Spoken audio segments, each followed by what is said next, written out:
So, hi guys. So, Bank Holiday Monday, the MayDay Bank Holiday, just gone. I went out for the day, but I stayed well away from Hastings, which is where they hold the Jack in the Green sort of festival, MayDay festival. Here's some of the shots I took a few years ago. It's one of those things where I've been and done it, and I really can't be bothered to sort of go again. Plenty of other people I know would have been down there anyway, so it's kind of a little bit conflicting really with what I was doing.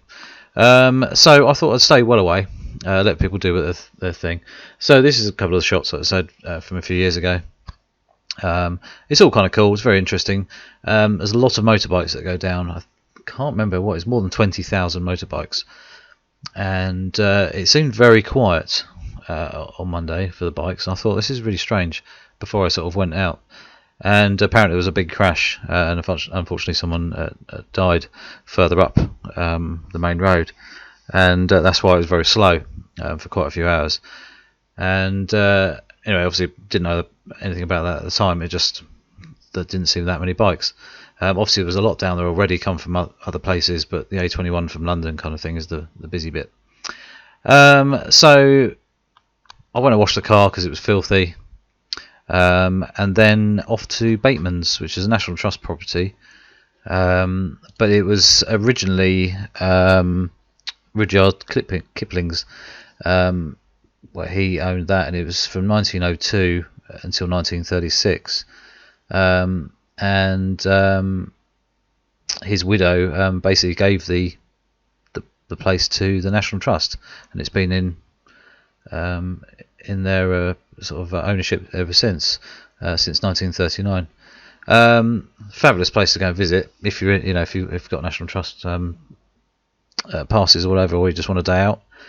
Very picturesque, lovely countryside nearby as well. And yeah, so the weather was a bit, it wasn't all that great. The light was pretty poor. A little bit of sunshine coming out every now and again, just big sort of overcast skies really. With a little bit of moody cloud as well, but it was the light was a little bit flat, so I did what I could. I had the Rx10 Mark IV with me, so plenty of scope for a little bit of slow motion video, plenty of photos, obviously using its full range. And so I went for a little walk around and took some shots like so. That's the house, really nice. The wisteria is growing. Just had a good wander around really. Like you see, the sky is pretty boring, but you also has sort of made do. This blackbird was I just walked along this path and literally just looked up randomly. I don't know why. This blackbird was literally just sat there looking at me. So it was basically a case of we'll just get a couple of shots of it. This is one of the rivers that goes through. Plenty of wild garlic and other things growing down there. And there's a little weir there, sort of waterfall, which is kind of cool. So a little bit of slow motion there. But as you can see, I was turning this up to like ISO 400 because the light wasn't really there, and I spotted a fish, sort of just sitting there swimming against the flow, doing his thing. And so a little bit of more slow motion there. All shot at 500 frames per second, and it just works quite nice really. And then focused on the plants in the foreground here, just a bit of experimentation really. This is where I shoved the Rx10 Mark IV down into the grass, so wide angle, and it can focus so close, it's brilliant. So even the blades of grass here are nicely in focus. Then obviously the house was slightly out. Another shot here from down on the path, just adds a little bit of sort of uplifting, makes the building a little bit more grand, and makes that path just disappear straight through the front door. Lots of bright colourful flowers around, which is really nice, which kind of helped the photos a bit actually, because obviously you got the vivid colours, which is really nice. So, and then I basically shoved the lens at 24mm wide angle into one of the heads of those flowers and shot at f8, I think it was. So as you can see there, it's quite a nice sort of in shot. There was enough light coming through the petals themselves just to give it sort of a nice little backlight. Wisteria there around a window, always looks quite pretty, the colours and everything. There's bluebells at the moment, and obviously wisteria and stuff like that, so plenty of colour. Here's the sort of main gardeny bit. And this was actually six photos as a panoramic, obviously from colour as well, which looks quite cool. Like I say, the sky, as you can see there, the sky was quite moody, but it's still a bit boring really. But the grass was nice, the trees and everything. I think they're apple trees of some sort. And then I found I guess you call it a pink bell or a white bell, violet bell, I don't know. But as you can see there, the RX10 creates some nice bokeh in the background, nice and circular, which is really nice. And I noticed that f4 at 600mm as well creates some nice bokeh as well. This was shot in heavy shadow, which I was quite impressed it actually managed to do this. That was heavily shadowed there, so I slowed the shutter speed down a little bit and handheld it still, but it still managed to, be nice and sharp. As you can see there, lovely sort of dropped off bokeh in the background there, nice sharp flowers in the foreground. This shot here was quite funny because it looks like the flowers fallen in and then the other flowers trying to save him, which was quite amusing. Just thought it was quite a funny photo, but it's probably still there, just hanging on. So this is one of the bridges where you can walk over, and that's where the fish and the little weir was. But the lovely colours of the sort of dark red leaves here into the greens and everything was quite nice.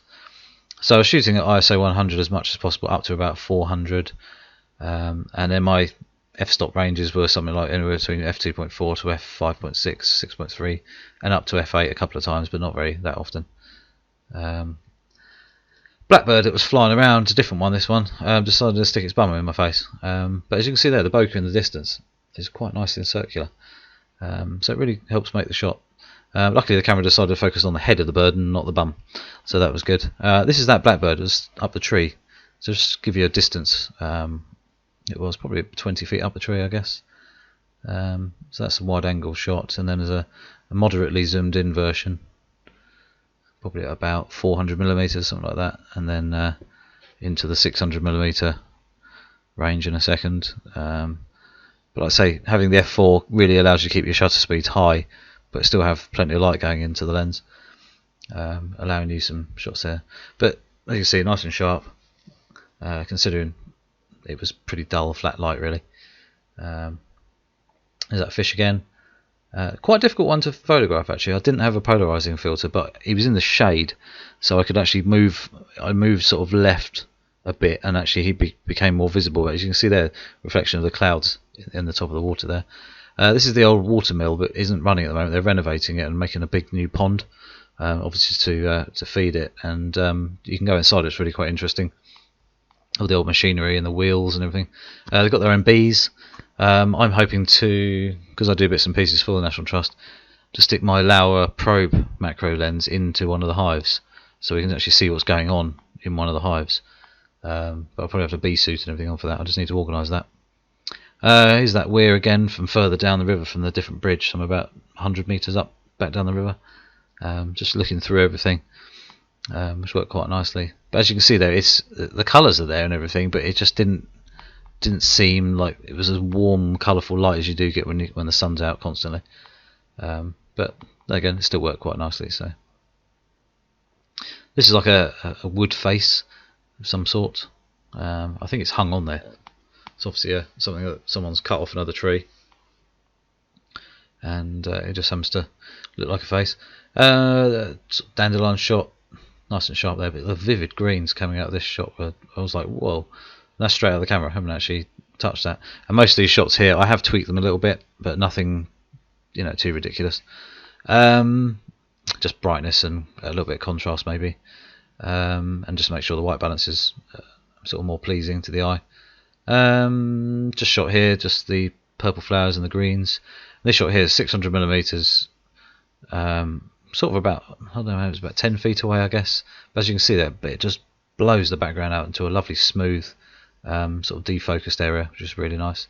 This shot here, it was really annoying because I didn't actually get it quite right.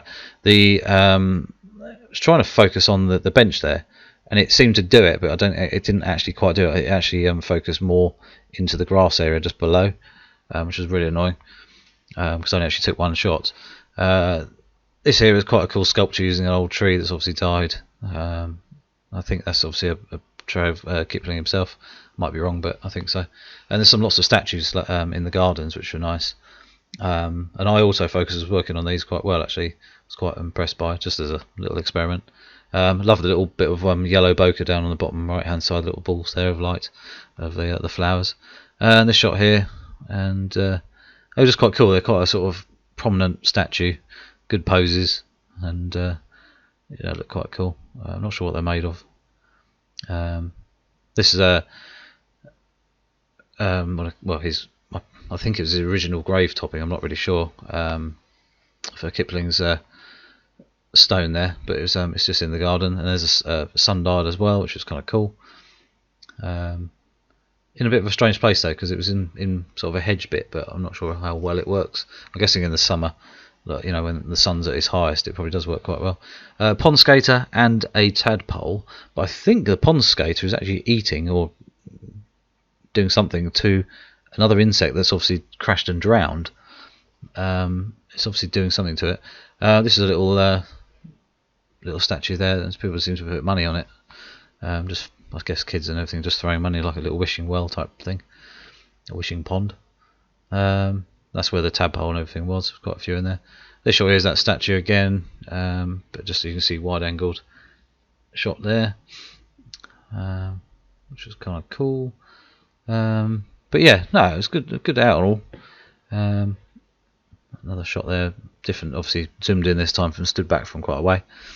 And then onto the house, and you can see just across the pond to the house. But yeah, it was just a couple of hours out. I then went to Bodiam Castle after that, just for a little wander around. I'm just going to do another video for that now, so keep your eyes out for that one. Please subscribe, please click the notification bell, and I'll see you soon.